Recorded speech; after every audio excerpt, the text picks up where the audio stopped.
जी नाज़रीन, अस्सलाम वालेकुम। मैं आपका मेज़बान अदनान हैदर। आप देख रहे हैं प्रोग्राम डायलॉग। आज मादर मिल्लत फ़ातिमा जिन्ना का 54वां बरसी है आज उनकी। 9 जुलाई 1967 को उन्होंने वफ़ात पाई थी। तारीख़ में जब भी हम नज़र डालते हैं तो हमारे रहनुमाओं के साथ जो हमने सलूक किया उस पर शायद हम शर्मिंदा होते हैं। और हम मेरी साथ के जो एज ग्रुप के लोग हैं या मुझसे जो सीनियर्स हैं, हमसे जो सीनियर्स थे, उन्होंने तारीख़ पढ़ी, तारीख़ पर नज़र भी रखी। और हम, क्योंकि इसलिए हमें याद रहता है कि हम जब स्कूल में थे तो एक मशरक़ी उलूम का एक सब्जेक्ट पढ़ाया जाता था हमें, जिसमें तमाम पाकिस्तान और तहरीक पाकिस्तान के रहनुमाओं की ज़िंदगी के बारे में बताया जाता था। शायद ये तारीख़ हमें इसलिए याद रहती है, जबकि नौजवान नस्ल को शायद ये तारीख़ें और हमारे जो रहनुमा हैं तहरीक पाकिस्तान के और वो लोग जिनकी वजह से आज हम एक आज़ाद मुल्क में रहते हैं, उनके बारे में शायद नौजवान नस्ल को और नई नस्ल को शायद नॉलेज नहीं है। और ये एक बड़ा अलमिया भी है। फ़ातिमा जिन्ना ने हमेशा कायद-ए-आज़म का साथ भी दिया और एक मज़बूत कौम की बात की। पाकिस्तान की सियासी जो एक डेवलपमेंट है उसमें अपना रोल प्ले करने के लिए बड़ी हद तक कोशिश की। बहुत सारी रुकावटें भी रहीं। तो हम चाहेंगे कि जो विज़न था मोहतरमा फ़ातिमा जिन्ना का, उम्मीद करेंगे कि पाकिस्तान के पॉलिटिकल सिस्टम में उस विजन को भी इनकॉर्पोरेट किया जाए और उनकी पॉलिटिकल स्ट्रगल वो तहरीक पाकिस्तान में हो या पाकिस्तान बनने के बाद तक हो, जो चीज़ें वो अपनी ज़िंदगी में नहीं कर सकीं और करना चाहती थीं, पॉलिटिकल सिस्टम में उनको भी इंगेज किया जाए। तो ये था फ़ातिमा जिन्ना साहिबा के हवाले से। अब बात करेंगे ज़रा पॉलिटिकल जो पाकिस्तान में ख़ास तौर पर चल रहा है, और वो कश्मीर इलेक्शन को लेके। इससे पहले गिलगित बल्तिस्तान के भी इलेक्शन हुए। तमाम पॉलिटिकल पार्टीज़ जीबी पहुँची। गिलगित बल्तिस्तान में इलेक्शन कैंपेन ज़ोरों शोर पर रही। ख़ास तौर पर बिलावल भुट्टो ज़रदारी वहाँ भी सबसे पहले पहुँचे थे, कश्मीर में भी सबसे पहले पहुँचे हैं। लेकिन जीबी के इलेक्शन में अपोजिशन की जमातें, जिसमें पाकिस्तान मुस्लिम लीग नून और पीपल्स पार्टी ने बढ़ चढ़ कर एक इलेक्शन कैंपेन की थी गिलगित बल्तिस्तान के अंदर। उसमें उन्होंने इलेक्शन कैंपेन में एक दूसरे पर एतराज़ात नहीं उठाए थे, एक दूसरे पर तनकीद नहीं की थी। लेकिन आज़ाद कश्मीर के इलेक्शन में हालात ज़रा मुख्तलिफ नज़र आते हैं। और ख़ासकर बिलावल भुट्टो वो पाकिस्तान तहरीक इंसाफ पर कम और नून लीग पर ज़्यादा तनकीद करते नज़र आते हैं। तो सर, इस पर भी बात करेंगे आज़ाद कश्मीर का इलेक्शन कितना इंपॉर्टेंट है। पाकिस्तान तहरीक इंसाफ जो कि पॉलिटिकली बहुत एक्टिव अभी तक नज़र नहीं आ रही, गो जलसे हो रहे हैं। पाकिस्तान के जो वफाकी वज़रा हैं पाकिस्तान तहरीक इंसाफ के, वो वहाँ पे मौजूद हैं, पैसे भी दे रहे हैं, लोगों को बेनिफिट्स भी दे रहे हैं और वादे भी कर रहे हैं। लेकिन जितना एक्टिवली मरीम नवाज़ साहिबा और बिलावल भुट्टो ज़रदारी साहब आज़ाद कश्मीर के इलेक्शन कैंपेन को लेकर चल रहे हैं, पाकिस्तान तहरीक इंसाफ उस जोश खरोश से नहीं चल रही। तो नताइज होंगे क्या? जीबी वाले ही नताइज होंगे, क्योंकि कश्मीर में और जीबी में ये रवायत रही है कि जो जिसकी हुकूमत इस्लामाबाद में होती है उसी की हुकूमत कश्मीर और जीबी में बन जाती है। ये रिवायत वैसे टूटनी चाहिए। जो वोटर्स जिसका इंतखाब करते हैं, हो सकता है उसी का इंतखाब करते हैं जिसकी हुकूमत होती है, लेकिन वोटर्स को जो हक राय दही इस्तेमाल करने का हक़ दिया जाता है वो साफ़ और शफाफ होना चाहिए। आज़ाद कश्मीर में भी ऐसा ही साफ़ और शफाफ इलेक्शन हम उसके मुंतज़िर हैं। हो सकता है कि इलेक्शन कमीशन इस मरतबा एक साफ़ शफाफ इलेक्शन करा सके। ज़रा इलेक्शन की शफाफियत पर भी बात करेंगे। और मौजूदा हुकूमत ओवरसीज़ के वोट को हक़ देना चाहती है कि पाकिस्तान के इलेक्शन में वोट कास्ट कर सकें, ज़रा उस पर भी हम बात करेंगे। और इस सब पर बात करने के लिए मुझे ज्वाइन किया है सीनियर तज्ज़ियाकार और एंकर पर्सन अमीर अब कर चुके हैं। अमीर साहब, बहुत शुक्रिया वक्त देने के लिए।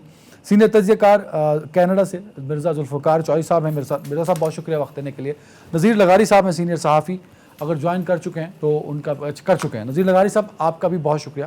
प्रोग्राम के अख्ताम पे ज़रा हम अफ़गानिस्तान के हवाले से भी एक नज़र डालेंगे, क्योंकि अफ़गानिस्तान की जो सिचुएशन है वो खाना जंगी की तरफ तेज़ी से बढ़ रही है और उसका ख़दशा, जो ख़तरात हैं उसके, वो पाकिस्तान को भी फेस करने पड़ सकते हैं। क्योंकि 2 मरतबा तो ऐसा हो चुका है, अब तीसरी मरतबा फिर तारीख अगर अपने आपको दोहराएगी तो पाकिस्तान के लिए बड़ा मुश्किल होगा चीज़ों को मैनेज करना। क्योंकि जो 2 दफ़ा हुआ, 9/11 के बाद भी हुआ, सोवियत यूनियन के बाद भी हुआ, और दोनों में पाकिस्तान का सबसे ज़्यादा नुकसान हुआ, शायद अफगानिस्तान से भी ज़्यादा पाकिस्तान का नुकसान हुआ। लगारी साहब, सर ओवर टू यू। मैं ज़रा बिलावल भुट्टो के हवाले से आपसे सवाल पूछना चाहूँगा। बिलावल साहब ने निशाने पर रखा हुआ है सर मरियम साहिबा को, नून लीग को। मतलब अगर आप कंपेयर करें उनकी स्पीच को, वो अगर 40% तनकीद करते हैं हुकूमत वक्त पे और इमरान खान साहब पे, तो 60% उनका जो निशाना होता है वो पाकिस्तान मुस्लिम लीग नून होती है। सर ऐसा क्यों है लगारी साहब?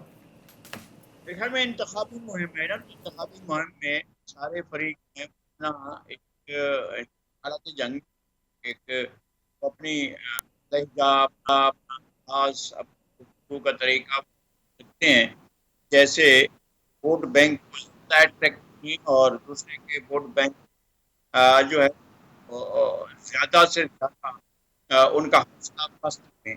तो ये होता है नई नफसियाती खेल। ये वैसे दिलचस्प बात है कि मरियम नवाज अभी तक पार्टी को टारगेट नहीं किया है और जो है वो मुसलसल ये है पीएमएल-एन को टारगेट कर रहे हैं और हुकूमत को टारगेट कर रहे हैं। इंतखाबी जहाँ तक होता है तो वहाँ पर इसी तरह से होता है अपना प्रोग्राम बताएं और मुखालिफिन की अगर कोई खामी है तो वो बताएं और उनके अगर इश्यूज हैं तो उनको सामने लाएं। तो ये इंतखाबी मुहिम इसी तरह चलाई जाती है। ख्याल है कि मैं इसको अखलाकियात से मावरा नहीं दूंगा क्योंकि अभी तक जुबान और बयान में कोई ऐसी बात नहीं आई है उसमें तीर और निशाना लगाए जा रहे हैं। जुबान और बयान जैसा भी है वो चल रहा है और जो दोनों पार्टियां हैं वो एक अच्छा अच्छी कैंपेन कर रही हैं। कल का जलसा बेहतर था। सर मोहतरमा कता कलामी की माफ़ी चाह रहा हूँ लगारी साहब, ज़रा एक चीज़ बता दें, मतलब मुझे लगता है कि शायद आप ज़रा सॉफ्ट मार्जिन दे रहे हैं बिलावल भुट्टो को। सर बिलावल साहब ने शेर को बिल्ली कह दिया, ये भी कह दिया कि मुस्लिम लीग नून का हर तर्जुमान का अपना एक मौक़िफ़ होता है, हर रहनुमा का अपना मौक़िफ़ होता है। मियाँ साहब बाहर चले जाते हैं, मियाँ साहब पर भी उन्होंने खुल के तनकीद की। तो इससे बड़ी तनकीद और क्या हो सकती है सर? गालियाँ तो देने की रखी, बाकी तो सब कुछ कह दिया बिलावल साहब ने जो एक नहीं उन्हें एक एज मिला हुआ है। पीएमएल-एन की बड़ी तादाद में कैंडिडेट जो हैं जो सबका भूटान से जुदा भी कोई कैंडिडेट थे उनकी पार्टी वो पीपल्स पार्टी में आए हैं। तो वो उस जो केस है उसको पास रखना चाहते हैं कि वो ताबड़तोड़ करना चाहते हैं। ये उनका एक तरीक़ाकार है। अच्छा हम रिवायत की या मुरवजा आला अखलाक़ियात को तो हम नहीं दे सकते जो दुनिया में हैं। लेकिन मैं वही अर्ज़ कर रहा हूँ कि जो बहुत ज़्यादा जो लबों तल्ख़ होता है या जिस तरह से अमीर अब्बास साहब, सर ओवर टू यू। ये जो आज़ाद कश्मीर के इलेक्शन को लेके पीपल्स पार्टी और नून लीग एक दूसरे के आमने सामने है सर, ये क्या वाकई इलेक्शन की एक टेक्निक है, टैक्टिक्स यूज हो रहे हैं to grab the voters and to win the election, या वाकई दूरियां हो चुकी हैं पीपल्स पार्टी और नून लीग के बीच में? और लगारी साहब की आवाज़ ठीक करो, फ़ोन पे लो यार इनको। बहुत शुक्रिया अदनान। देखिए, इनके दरमियान कुर्बत थी भी नहीं कभी, इनके दरमियान हमेशा दूरी थी, दूरी है और दूरी रहेगी। ये जो कुर्बत थी वो सिर्फ उस हद तक थी कि हमने इमरान खान का मुकाबला करना है और हमें किसी ना किसी तरह से जायज़ या नाजायज़ तरीके से, कानूनी या गैर कानूनी तरीके से, जिस तरह से भी हो सके इमरान खान की हुकूमत का तख्ता उलटना है। हमें इस निज़ाम की बाग दौड़ फिर अपने हाथों में संभालनी है। हमें फिर इस इक़्तिदार के सिंहासन पर बैठना है जो इक़्तिदार हमें विरासत में मिला है, हमारा पेटेंट राइट है। ये जंग सिर्फ इस हद तक थी। सर आपको भूल गया कि मरियम नवाज साहिबा गड़ी खुदा बख्श पहुंची थी और उन्होंने जीए भुट्टो के नारे लगाए थे? वो कुर्बत नहीं थी तो भाई क्या था? वो कराची पहुंची और जिस तरह उनका इस्तकबाल किया गया, फिर जलसे में उनको प्रॉपर टाइम दिया गया, जलसे में उनका नाम लिया गया। कई मीटिंग्स में जब हम सहाफ़ी वहाँ बैठे होते हैं, एक दूसरे को भाई बहन वो कह रहे होते हैं, तो इसके अलावा और क्या कुर्बत हो सकती है सर? वो तो बड़े करीब थे एक दूसरे के, मरियम साहब और बिलावल साहब। जी अदनान, मैं इसी तरफ आ रहा था जी। आपको याद है ये बात, तो मरियम साहबा की वो बात भी आपको याद होगी जब उन्होंने कहा था हा पीडीएम में दरार पड़ गई, इमरान खान हंसेगा। तो अब हा पीडीएम में दरार किसने डाली है? ये इमरान खान ने डाली है, ये आप लोगों ने खुद डाली है। और वो कराची का जलसा भी आपको याद होगा जब मज़ार कायद के साथ स्टेज सजा था और मरियम भी स्टेज पर थी और बिलावल भी स्टेज पर थे। और मरियम ने रोस्टरूम पे खड़े होकर बिलावल को मुखातिब करके क्या कहा था कि बिलावल, आइंदा से हम लड़ेंगे नहीं आपस में, हम सियासत करेंगे लेकिन हम वो बातें नहीं करेंगे जो पहले हुआ करती थी। हम अखलाक से गिरी हुई सियासत नहीं करेंगे। ये वही अखलाक से गिरी हुई सियासत कर रहे हैं जो इनकी वालदा ने, इनके वालिद ने और मरियम के वालिद ने की थी। ये वही अखलाक से गिरी हुई सियासत कर रहे हैं जो 2018 के इलेक्शन 25 जुलाई तक इन्होंने की थी। मैं जो आपसे कह रहा था कि ये जो बीच में एक फेज आया था ना कुर्बत का, वो दरअसल उसको जो पॉलिटिकल साइंटिस्ट है वो कहते हैं कि इसे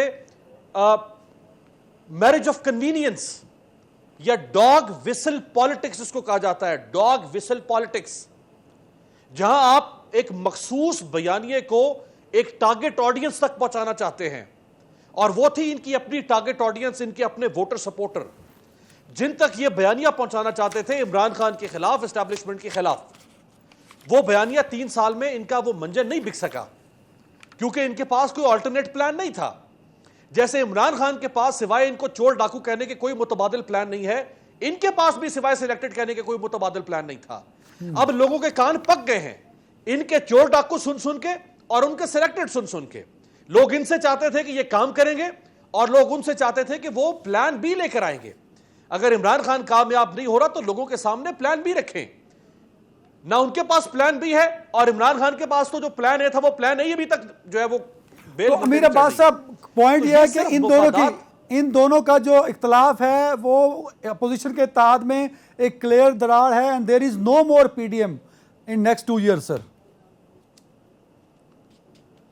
जी, पीडीएम देखिए, शाहिद खाकान अब्बासी साहब मेरे प्रोग्राम में मुतअद्दिद जगहों पे ये बात बरमला कह चुके हैं कि किसी भी सूरत में इनको माफी नहीं मिलेगी जब तक ये माफी नहीं मांगेंगे। अच्छा, अब ये अदनान किस मुंह से ये दोबारा इकट्ठे होंगे, ये तो जरा मुझे पहले बताएं ना अदनान। जो कुछ ये एक दूसरे को कह चुके हैं अब, यानी बिलावल ने पीएमएलएन को कहा कि ये एस्टैब्लिशमेंट की बी टीम है, अभी कहा, ये कल की बात है, अभी सयाही खुश्क नहीं हुई है। उधर से बिलावल की पार्टी को पीएमएलएन ने कहा कि ये एस्टैब्लिशमेंट की बी टीम है, ये कल की बात है। छोड़ दे, लानत भेजे 2018 के इलेक्शन में जो कुछ कहा, बिल्कुल सही, भूल जाएं, हज़फ हो गया सब कुछ। ये कल की, ये किस मुंह से कल को जाके फिर जाके ये बड़ा इंपॉर्टेंट पॉइंट है सियासत में चलेंगे। लगारी साहब, मुझे ब्रेक लेने दें, आपकी ऑडियो का प्रॉब्लम भी ठीक हो जाएगा। एक नाज़रीन यहीं से शुरू करेंगे लगारी साहब के साथ ब्रेक के बाद।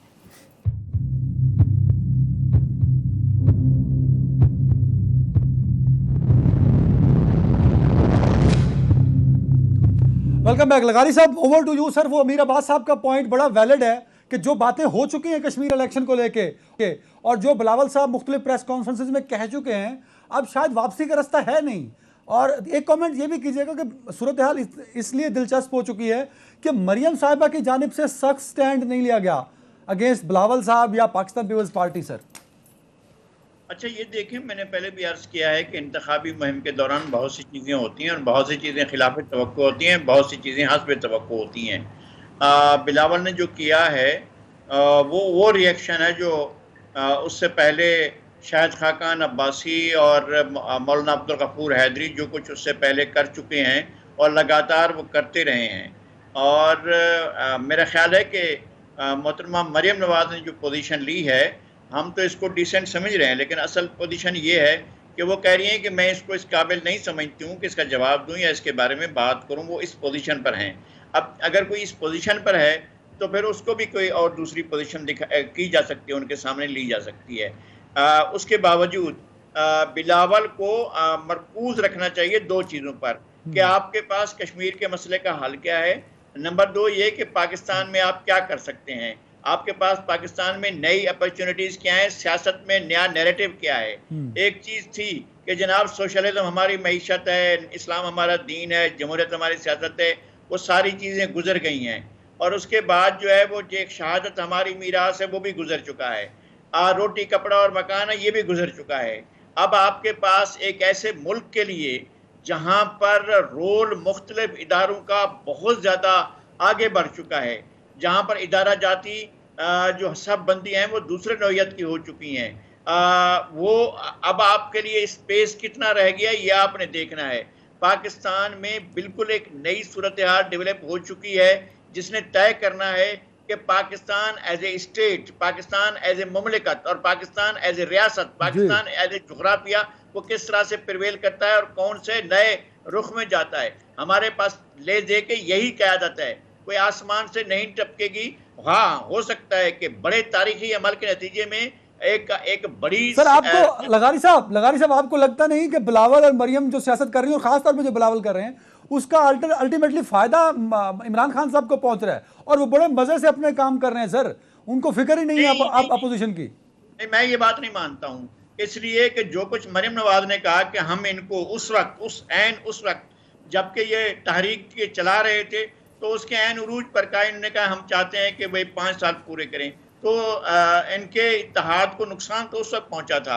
उसके बाद जब ये कहा गया कि हमें कोई दिलचस्पी नहीं है पंजाब हुकूमत के गिराने के लिए, हम तारीक अदम एतमाद में नहीं जाते हैं। उसके बाद जब उन्होंने कहा कि नहीं, हम कौमी असम्बली में तारीक अदम एतमाद में नहीं जाते हैं, और एक ऐसे ज़माने में जब 11-12 वोट जो हैं वो बड़ा मायने रखते थे। सर लगारी साहब, अब बात यह है कि सर्कमस्टांशियल एविडेंसेस और आंखों से देखी हुई बातें मैं जब सामने रखता हूं तो आपका नैरेटिव भी ठीक है, जो अमीर अब्बास कह रहे हैं वो भी ठीक है, तो फिर मुझे समझ आती है कि पीपल्स पार्टी और नून लीग नूरा कुश्ती कर रहे हैं और ना सिर्फ अपने वोटर को बल्कि इस पूरी कौम को अंधेरे में रख रहे हैं दोनों लोग।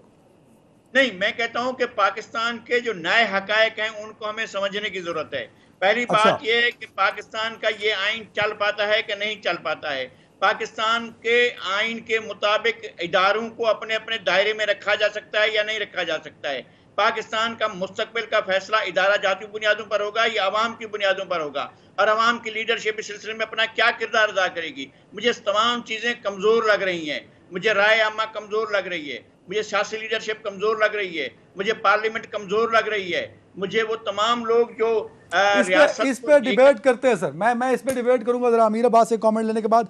सबसे पहले मिर्जा जुल्फकार साहब की जाने बढ़ूंगा। मिर्जा साहब, क्या लगता है आपको कश्मीर का इलेक्शन कौन जीत पाएगा और पाकिस्तान तहरीक इंसाफ, पीपल्स पार्टी, नून लीग कौन मोस्ट फेवरेट हो सकता है? और क्या इमरान खान साहब को या तहरीक इंसाफ को पीपल्स पार्टी और नून लीग की आपस की जो एक लड़ाई है, आपस के जो इख्तलाफात हैं जो बढ़ रहे हैं, उससे फायदा हो सकता है सर? जी बिस्मिल्लाहिर्रहमानिर्रहीम। जी, जहाँ तक कश्मीर के इलेक्शन की बात है तो वो मेरे ख्याल में हिस्टोरिकली ये प्रूवन है कि जो भी गवर्नमेंट फेडरल गवर्नमेंट में होता है वही इलेक्शन जीतता है वहाँ पे। और इस बार चूँकि पीटीआई फेडरल गवर्नमेंट में है तो वो 99% चांसेस यही हैं कि पाकिस्तान तहरीक इंसाफ इलेक्शन जीत जाएगी। और जो अभी तक नज़र भी आ रहा है कि पीपल्स पार्टी और नून लीग के पास तो पूरे कैंडिडेट ही नहीं है वहाँ पे। जो दूसरा क्वेश्चन आपने पूछा ना कि इन दोनों की लड़ाई से इमरान खान को फ़ायदा होगा या नहीं होगा, इन दोनों की लड़ाई से फ़ायदा नहीं होगा। इन दोनों के मुफाहमाना जो होती हैं आपस में, इनके जो आपस में मुफाहमत करते हैं, जो जब इकट्ठे होते हैं तब पाकिस्तान तहरीक इंसाफ को फ़ायदा होता है। क्योंकि इमरान खान का जो बड़ा फेवरेट उनकी सेइंग है कि ये दोनों चोर हैं। तो जब वो ये कहते हैं कि ये हमारे खिलाफ दोनों इकट्ठे हो जाते हैं। जब ये आपस में होंगे तो लड़ेंगे, लेकिन जब पाकिस्तान तहरीक इंसाफ का नाम आएगा तो ये दोनों इकट्ठे हो जाएंगे। तो इन दोनों के इकट्ठे होने से पाकिस्तान तहरीक इंसाफ को बेनिफिट होगा, इन दोनों के आपस में लड़ने से फ़ायदा नहीं होगा। अच्छा, ये तो आपने अलग ही बात सर बता दी। अमीर अब्बास साहब, सर ये जो एक मुसलसल बात की जाती है कि जीबी में भी उसी की हुकूमत बनती है, हमने भी अपने होश में यही देखा है, जिसकी सेंटर में गवर्नमेंट होती है। आज़ाद कश्मीर में भी ऐसा ही कुछ होता है। क्या आपको लग रहा है कि तहरीक इंसाफ आज़ाद कश्मीर में हुकूमत बना पाएगी सर? देखिए, एक तो मैं जो लगारी साहब पहले फरमा रहे थे कि इलेक्शन कैंपेन में इस तरह होता है, बिल्कुल इसमें कोई शक नहीं कि इलेक्शन कैंपेन जो है वो अपनी अपनी है, इलेक्शन अपना अपना है। ये तो नहीं कि बिलावल ने मरीम नवाज़ का चारा बन जाना है इलेक्शन में और मरीम नवाज़ ने बिलावल का, तो इलेक्शन तो अपना अपना है, जीत है जारी बात है। लेकिन एक फ़र्क है कैंपेन में, वो जो कैंपेन अपनी अपनी होती है अदनान, वो मंशूर की बुनियाद पर होती है। यानी मैं एक पार्टी हूँ, मैं अवाम के सामने रखूंगा कि मेरा तालीमी मंशूर ये है। आप एक पार्टी, आप कहेंगे मेरा तालीमी मंशूर ये है, मैं कहूँगा मेरा सेहत का मंशूर ये है, आपका सेहत का मंशूर ये है, मेरे रोज़गार का मंशूर ये है, आपका रोज़गार का मंशूर ये है। ये होती है अपनी अपनी कैंपेन। ये अपनी अपनी कैंपेन नहीं होती कि ये चोर है, ये डाकू है, ये गद्दार है। नहीं, पाकिस्तान और में फिर 6 महीने के बाद वो जिसको चोर डाकू गद्दार के साथ होकर बैठ जाए। अमीर अब्बास साहब, आपने भी कुछ 4 इलेक्शन तो अपने होश में देख लिए होंगे। पाकिस्तान में क्या कहीं किसी हलके में आपने किसी भी पार्टी के टिकट होल्डर को मंशूर बताते या मंशूर पे बात करते सुना सर? मतलब मैंने तो नहीं सुना। सुना मैंने भी कभी नहीं है। तो फिर वो हस्बे मैं तो बात कर रहा हूं कि जो लगारी साहब ने फरमाया ना कि ये इलेक्शन कैंपेन है, मैं कह रहा हूं हाँ, लगारी साहब ने कैंपेन ठीक अगर हो फरमाया। तो वो इस बुनियाद पर हो। अमीर भाई, इलेक्शन कैंपेन इस मुल्क में ऐसे ही होती है, मंशूर पे बात कोई नहीं करता सर। क्या इमरान खान साहब ने मंशूर पे बात की? तो अगर अदनान पर इसी पर आ जाएं, अदनान इसी पर आ जाएं, अगर ऐसे ही होती है कैंपेन चोर डाकू, तो फिर आप उस चोर डाकू के साथ 3 महीने के बाद पीडीएम के नाम पर बैठ कैसे सकते हैं? आप उस चोर डाकू को निजात दहिंदा बना के कौम के सामने कैसे रख सकते हैं? आप कहते हैं पीपल्स पार्टी को नून लीग ने कहा कि इन्होंने एस्टैब्लिशमेंट के साथ मिलकर सेनेट की सीटें बचाई, अभी कहा सिलेक्टेड है। बिलावल ने अभी कहा नवाज शरीफ को कि नवाज शरीफ बड़ा सिलेक्टेड है, इमरान खान छोटा सिलेक्टेड है। तो अगर बाबा तुम सिलेक्टेड के खिलाफ निकले हो तो सिलेक्टेड तो तुम नवाज शरीफ को भी कह रहे हो, तो फिर उस नवाज शरीफ के साथ मिलके इमरान खान को सिलेक्टेड कह के उसके खिलाफ बाहर, तो ये तजादात है ना, मुनाफकत है। ये hypocrisy in the name of democracy नहीं चल सकती है। हाँ, खुल के कह दो कि हम मुनाफिक है, हम इक्तदार के हरीस हैं, हमें इक्तदार चाहिए, बस हमें थाली पे इक्तदार रख के दे दे। ये लोगों को स्टूपिड तो ना बनाओ ना, लोगों को नॉनसेंस तो ना बनाओ ना, लोगों को जाहिल मुतलिक ना समझो ना। ये मंजन अगर बेचोगे ये पटारी में से निकाल के तो वो नहीं बिकेगा, वो हम नहीं बेचने देंगे। हम बताएंगे लोगों को सच क्या है, हर तरफ का सच बताएंगे। मुझे सिर्फ इस बात पर इख्तलाफ है कि ये जो गुडी गुडी तस्वीर जमहूरियत की पेश करके ये क्या कर रहे थे 3 साल से सारे वैसे लगारी साहब, इमरान खान के खिलाफ ये सारी आज मैं आपके साथ हूं, लेकिन क्या करूं, अमीर अब्बास बातें ऐसी कर रहा है कि मतलब है तो सर ऐसा ही। जब अपनी बारी आती है आप कंप्रोमाइज कर लेते हैं, जब अपनी बारी आती है आप जहाज में बैठते हैं बाहर चले जाते हैं, जब अपनी बारी आती है आप अपोजिशन लीडर सेनेट में बना लेते हैं। हर बंदा अपने तय तो पूरा है सर, हर पार्टी अपने मफाद की जंग है, ये आपकी और मेरी नहीं है सर। इसको तो कम से कम एंडोर्स कर दें। वजह एक तो ये है कि मैं बिल्कुल अमीर अब्बास के हरीफ के तौर पर नहीं बैठा हूं और वो मुझे जवाब नहीं दे रहे, मैं उनको जवाब नहीं दे रहा हूं। नजरियाती इख्तिलाफ तो हो मैं सकता ये कह रहा है, हूं, सियासी वो इख्तिलाफ भी हो सिर्फ सकता है, मैं आपको लड़ा नहीं रहा सर। नहीं, मैं ये अर्ज कर रहा हूं कि मैंने पहले कहा कि दोनों पार्टियां उनको ये बताना चाहिए जो भी हैं कि भाई आपका कश्मीर के बारे में क्या प्रोग्राम है, आप क्या कर रहे हैं, और आपका पाकिस्तान के बारे में क्या है।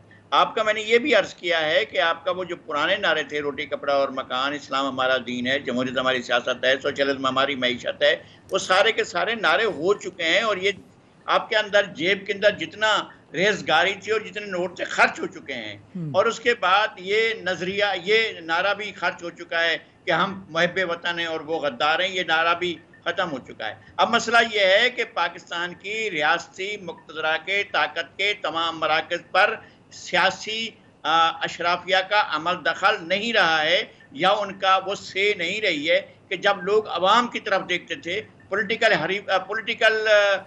एंटिटीज़ को देखते थे, सियासी लोगों को देखते थे, दौलताना को देखते थे, जब अयूब खोड़ो को देखा जाता था, जब एक ज़माने में बादशाह खान को देखा जाता था, वली खान को देखा जाता था, मुफ्ती महमूद को देखा जाता था, जुल्फ़िकार अली भुट्टो को देखा जाता था। अब इलेक्शन के मौके पर वो नहीं है लोग।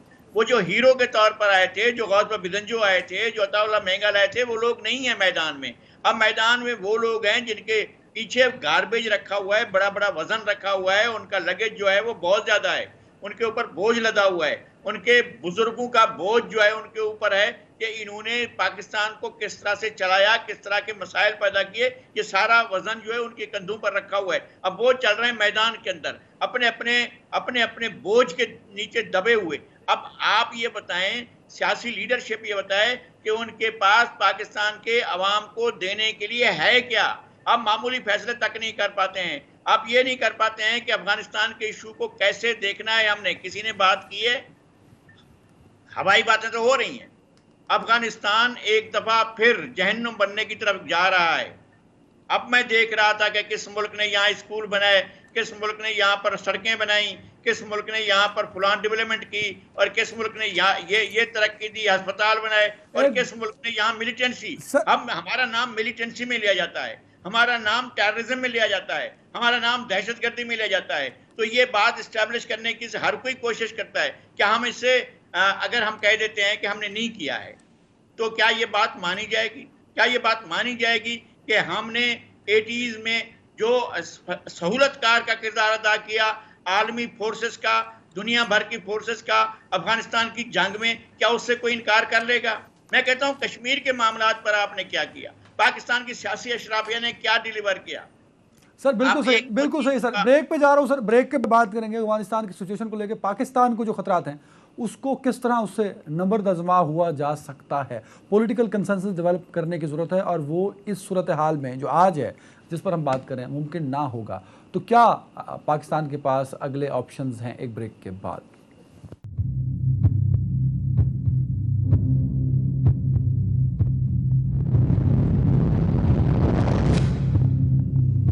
Welcome back. मिर्ज़ा जुल्फ़िकार साहब, इमरान खान साहब चाहते हैं कि ओवरसीज़ पाकिस्तानियों को वोट का हक दिया जाए, और क्या आपको लगता है कि 2023 के इलेक्शन में आप लोग वोट कास्ट कर सकेंगे, और अगर वोट कास्ट होता है तो ये कितना बेनिफिशियल होगा पाकिस्तान के पॉलिटिकल सिस्टम के लिए सर? जी, हमारी बिल्कुल उम्मीद है और हमें यकीन भी है कि हम वोट कास्ट करेंगे 2023 के इलेक्शन में, या जब भी नेक्स्ट इलेक्शन होगा।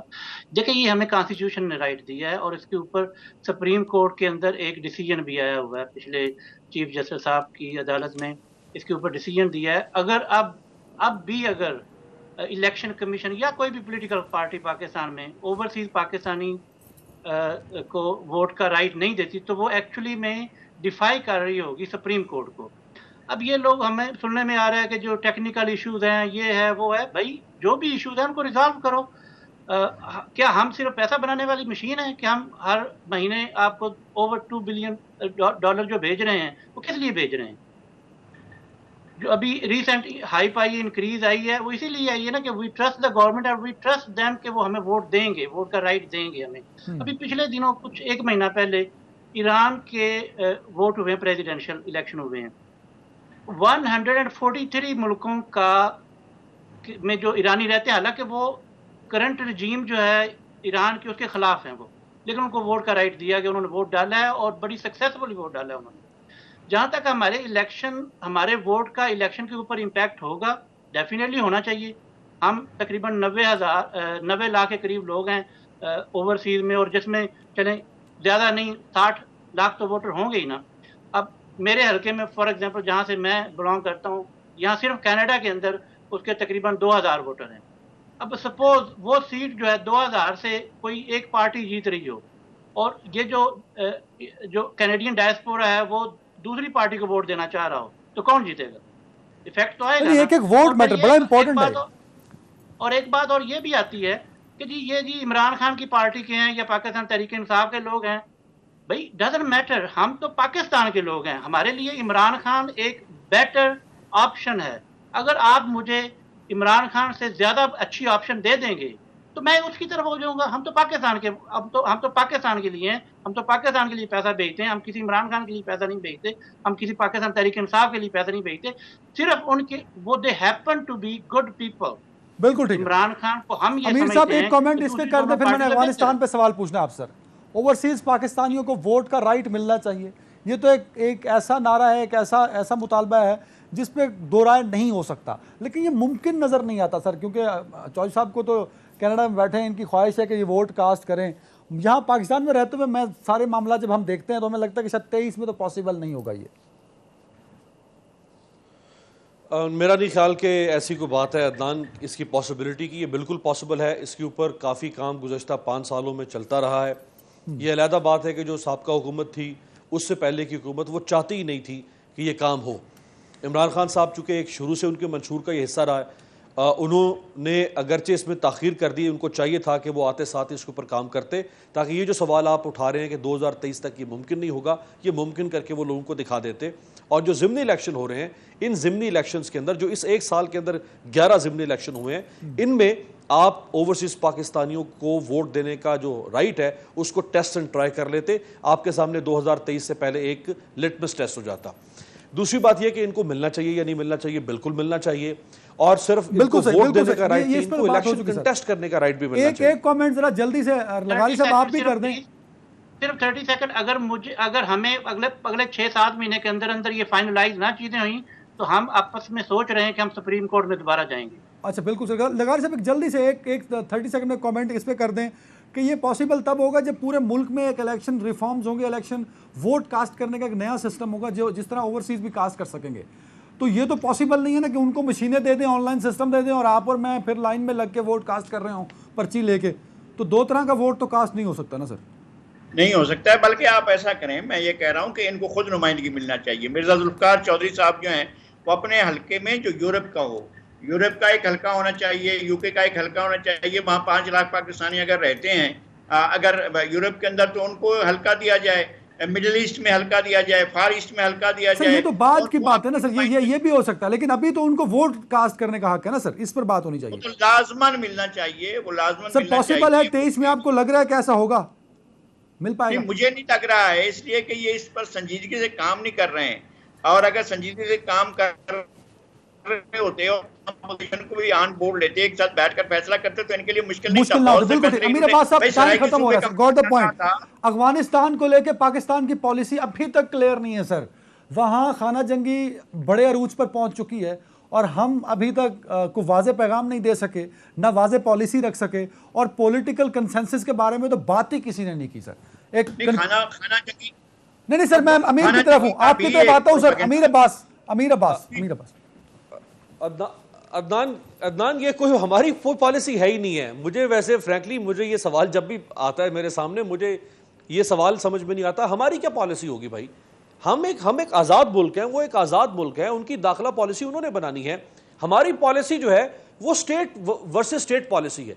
जैसे हमारी फॉरेन पॉलिसी ईरान के साथ हो सकती है, नहीं। इंडिया के साथ हो सकती सर, है। मैं ऐड कर रहा हूं जल्दी से, 30 सेकंड ले रहा हूं आपसे, 30 सेकंड ले रहा हूं आपसे, ऐड कर रहा हूं। टीटीपी अफगानिस्तान बेस्ड है, एनटीएस जो रॉ के साथ काम करती है अफगानिस्तान बेस्ड है, रॉ से इन्फिल्ट्रेशन अफगानिस्तान से बेस्ड है, वो ये सारी चीजें मैटर करती हैं जो किसी और मुल्क से नहीं है। अच्छा, मुहाजिरीन जो है अफगानिस्तान के लोग वो पाकिस्तान में बसते हैं, रिश्तेदारियां अफगानिस्तान और पाकिस्तान की ज्यादा हैं, वो Iran Pakistan, China Pakistan, India Pakistan में उतनी ज्यादा नहीं है। तो scenario is totally different with respect to other countries sir.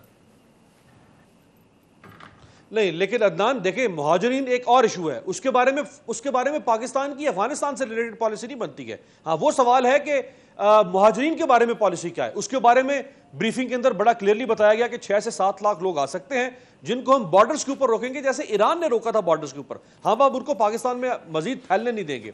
इसी तरह से जहां तक ताल्लुक है डिफरेंट इशूज का, बॉर्डर के से रिलेटेड इशूज है, फेंसिंग से रिलेटेड इशूज है, वो पॉलिसी मैटर में नहीं आता, मेरा ख्याल है वो हमारी अपने सिक्योरिटी मैटर में आता है। बिल्कुल ठीक है। नजीर लगारी साहब, मेरे पास आखिरी 2 मिनट है सर, एक कमेंट चाहिए।